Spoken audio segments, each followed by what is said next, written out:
சிம்மராசி நண்பர்களே, ஒருத்தர் நமக்கு ஒரு விஷயத்தை சொல்கிறான்னா என்ன காரணத்தினால சொல்கிறா, இது ஏன் இப்படி சொல்ல வந்தது, எதனால் இப்படி வந்தது, ஏன் இந்த காரியம் அப்படின்னு ஒரு ஆய்வு பண்ண ஆரம்பித்தார், ரீசர்ச் பண்ண ஆரம்பிச்சிருவேன்.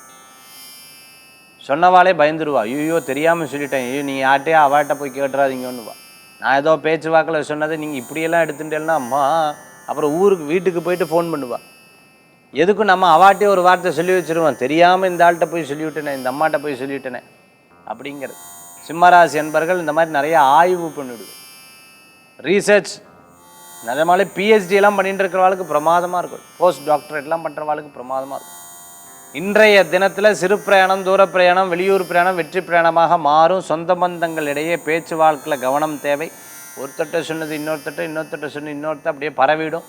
கடைசியில் நீங்களே இப்படி தான் சொல்லிவிடுவா. இதில் கவனம் தேவை. இன்றைய தினத்தில் வழிபடக்கூடிய தெய்வம் பார்த்துட்டேல் அப்படின்னு சொன்னால் அம்பாள் வழிபாடு, அங்காள பரமேஸ்வரி வழிபாடு வெற்றி வழிபாடு.